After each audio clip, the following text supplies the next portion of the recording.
هلو اجان وفيديو جديد. وفيديو النهارده هيبقى فيديو سريع جدا لان هو ريفيو عن برودكت واحد بس او منتج واحد بس استخدمته مؤخرا وحبيت النتائج بتاعته جدا وحبيت ان انا اشيرها معاكم، وخاصه ان هو مش موجود قوي في الماركت، يعني مش معمول له هايب جامده في الماركت المصري كمان اون ذا برايسير سايد، فهيبقى بالنسبه لكم حاجه يا ترى نشتريه او لا، ندور عليه او لا. فعشان كده الفيديو ده هيساعدكم تاخدوا القرار. البرودكت اللي معايا النهارده هو امبريوليز المويسترايزر او المرطب. في ناس ممكن تكون سمعت عنه قبل كده، في ناس ممكن تكون ما سمعتش عنه خالص. عشان كده انا هعمل لكم عنه الريفيو ده واقول لكم تشتروه منين وهو ماركتد ليه وكل الكلام ده. البرودكت ده انا شفته قبل بصراحه ما اشتريه، لقيت فيه ميك اب ارتستس كتير قوي، والميك اب ارتست بالذات يا جماعه عشان بيشتغلوا مع البشره ولازم تكون بشره كويسه، لان لما بيكونوا مش عارفين، لما تكون البشره مش كويسه بيضطروا يداروا حاجات كتير قوي، فده بيحرم شويه الميك اب من الجمال بتاعه الطبيعي، لان لما بتكون البشره حلوه ده بيخدم الميك اب قوي، فاهمين؟ عشان كده دايما بسمع كلام الميك اب ارتست اللي هم لو طبعا مش مدفوع لهم، يعني لما بيكونوا بيقولوا الكلام الحقيقي بيقولوا فعلا على البرودكتس اللي هتخلي بشرتك منوره، عشان هم بعد كده ما يضطروش ياخدوا كميه وقت كبيره جدا ومجهود كبير جدا يخفوا بيها عيوب البشره. فالبرودكت ده لقيت الميك اب ارتست العالميين دايما بيوصوا بيه وكمان السليبرتيز وكده. فالبرودكت ده بتسوق له ان هو بيعمل 3 حاجات او 4 حاجات. اول حاجه هو هايدريتور يعني او مويسترايزر، يعني حاجه بترطب البشره. تاني حاجه باز دو مكياج، يعني كمان بيز او طبقه تحت الميك اب علشان تخلي البشره جلوينج قبل ما تحطي الميك اب بتاعك.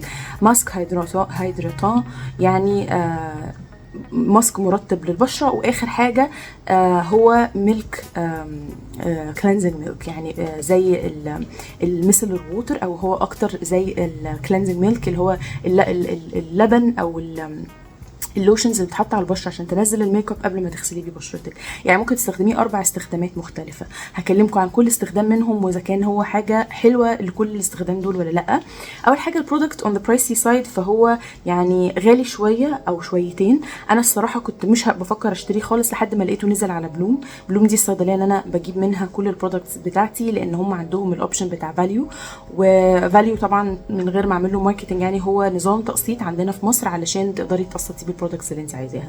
طبعا البرودكت بيند اب او بينتهي بالامر ان هو غالي جدا على مدار الوقت، بس على الاقل ما بيخليكيش تشتري دلوقتي حالا بالاماونت كله. فانا دايما بطلب وهم بيجيبوا لي بعدها بيوم البرودكت اللي انا طلبته من غير ما ادفع حاجه، لاني بقعد بسدد لفاليو بعد كده. فالبرودكت ده ثمنه كان 1900، فطبعا ده غالي جدا جدا جدا. ممكن الناس تقفل اصلا الفيديو من بعد كده، بس خلوني الاول اكلمكم عن مزاياه. اول حاجه واهم حاجه منهم مرطب للبشرة. كمرطب للبشرة اديله 10/10، وده يبقى بصراحة ما بوفيهوش حقه. البرودكت رائع بكل معنى الكلمة، حولي بشرتي. انا بجد يا جماعة كانت الاندرلاينز الفترة اللي فاتت كان في يعني حاجة حاصلة في حياتي، كنت بعيط كتير قوي قوي قوي، فبجد الحتة دي ممكن احط لكم صورة عشان تتخضوا وبعدين اوريكم المنظر النهاردة عامل ازاي. يعني بجد انا اتحسنت جدا جدا جدا بس من البرودكت ده، وبرودكت تاني هكلمكم عنه برضو في وقت تاني فيديو تاني. بس بجد البرودكت ده من احلى المرطبات اللي انا استخدمتها. اول حاجه ريحته غير طبيعيه رائعه، سوفت جدا، وريحه الروزز او ريحه الورد، بس مش ريحه ورد بلدي كده مزعجه، لا ريحه نظيفه قوي، ورد نظيف قوي، ريحته ناعمه جدا جدا جدا، وبيرطب البشره بشكل غير طبيعي، بيعمل لها جلو انستنت. يعني اول ما تحطيه بتبصي تلاقي بشرتك بدات اوريدي. انا النهارده انا حاطاه، بصوا يعني تحسوا ان البشره اوريدي بدات ترفلكت اللايت ده وبتديكي الجلو سكين او شكل البشره النضره اللي انت نفسك فيها. هو بالالوفيرا وبالشيا باتر، زيت الجل صبار وزبده الشيا. بتحسيش خالص انه تقيل، ينفع كل انواع البشره حرفيا، يمكن عشان كده هم بيستخدموه تحت الميك اب لان هو بينفع كل انواع البشره. فبالنسبه لريحته، بالنسبه لاستخدامه الاساسي اللي هو كمرطب، هو هايل. بالنسبه للاستخدام التاني اللي انا شفت ان هو برضو استخدام مميز جدا بالنسبه له، هو كماسك، ان انت بتحطيه على بشرتك وبتسيبيه، يعني بتحطي، يعني لو حطيتي كميه قليله ده يعتبر مرطب، لو حطيتي كميه كبيره لدرجه ان هو يبقى ابيض خالص على الوش، يعني هقول لكم مثلا ممكن يكون زي ايه مثلا كده. مثلا حطيت كميه كبيره قوي وندمانه، خلصت كميه كبيره قوي، يعني مثلا حاجه زي كده،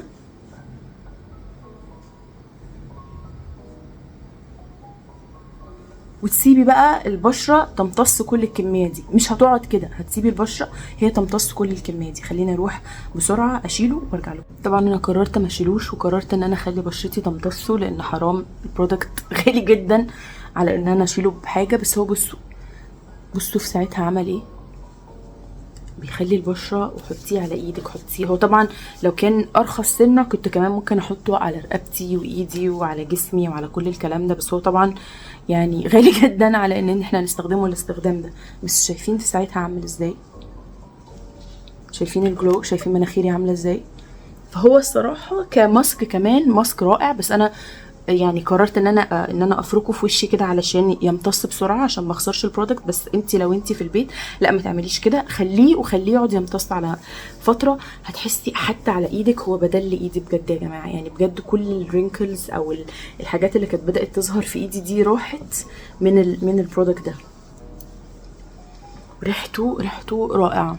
طيب احنا كده نعتبر اتكلمنا عن الايجابيات بتاعته او استخدامه الاساسي. السلبيات بقى، السلبيه الاساسيه اللي هو اللي موجوده فيه ان هو لما بيتقال عليه ان هو باز دو مكياج او ان هو بيز للميك اب، طبعا في بيزز للميك اب ارخص بكتير من كده وممكن تدي نتيجه مشابهه، وخاصه ان احنا مش دايما كلنا بنعمل الميك اب الفظيع اللي بيعملوه الميك اب ارتستس. فهو بالنسبه للاستخدام ده هو يعني ما اقدرش اقول ان هو احسن حاجه موجوده تماما. تاني حاجه هو كمزيل للمكياج او ميلك كلينزنج ميلك، لا الصراحه هو ككلينزنج ميلك هو فاشل جدا. ممكن حتى اجرب لكم دلوقتي ان هو مرطب اكتر، فهو مش بيشيل زي الميسلر ووتر. وحتى الميلك كلينزر او منظف الميلك اللي احنا بنستخدمه لا بيشيل احسن من ده كتير، لان هو مش بيتفاعل كويس مع الميه.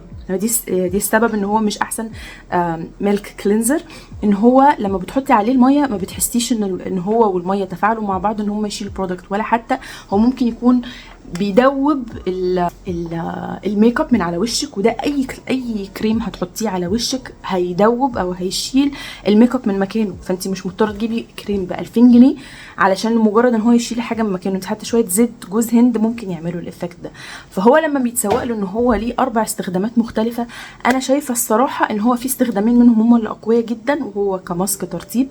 ان انت وده اكتر حاجه ممكن تفيد بنات كتير، انت ممكن تحطيه ليلتين بس في الاسبوع ويقعد معاكي فتره طويله جدا. فانت ممكن تحطيه ليلتين في الاسبوع كماسك، وبقيه الاسبوع تستخدمي المرطب بتاعك العادي خالص. ده لو انت عندك مشكله في سعره رهيبه، وانا بصراحه كان عندي مشكله في سعره رهيبه لولا حوار التقسيط ده. او لو هتستخدمي منه كميه صغيره ويبقى مرطب يومي ليكي، طبعا دي برضو استخدام رائع ليه. وديفنتلي هو يعني يستاهل الفلوس بتاعته كالاستخدامين دول جدا. وخاصة ان هو برضو كميته مش صغيرة، هو كميته 75 ملي، ف 75 ملي يعني ممكن يقعد معاكي 4 شهور 5 شهور. فانت المرطب بتاعك اللي بتجيبيه ب 800 جنيه بيقعد معاكي شهرين 3. فهو يعتبر نفس الحاجة. يعني انا لو بتجيبي لا روش بوزاي او اي مرطب مصري مثلا او السيرافي او اي حاجة، تجيبي اي برودكت تاني هيبقى المرطب حوالي 600 جنيه. في مرطبات ب 300 جنيه بس مش قد كده. ممكن تجيبي مرطب يعني هو هيبقى من رينج 300 600 وبيقعد معاكي شهرين او بالكتير قوي 3. فان ده يقعد معاكي 4 5 شهور وهو بالثمن ده، معناه ان هو مش غالي قوي قوي قوي. هو مجرد انفستمنت، يعني استثمار، يعني حاجه بتجيبيها دلوقتي انت عارفه ان سعرها ممكن يكون غالي شويه، بس عارفه ان هيقعد معاكي فتره طويله جدا.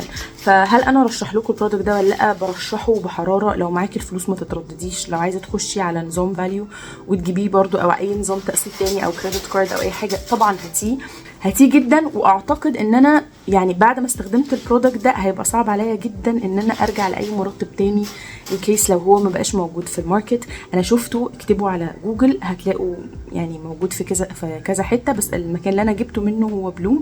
وتاكدوا كمان ان هو يكون الاصلي. وفي حاجه ما تعملوهاش انا عملتها زي الغبيه، ان انا هو كان السيل بتاعه من جوه مقفول بفويل كده، فهم جايبين لك دي علشان تفتحي بيها السيل ده. انا رحت بقى عضاه وحاطه السكينه وما بتعملش الحاجات دي خالص، افتحيه بالجزء ده. بس البرودكت ده اديله بجد يعني ما فيهوش اي عيوب.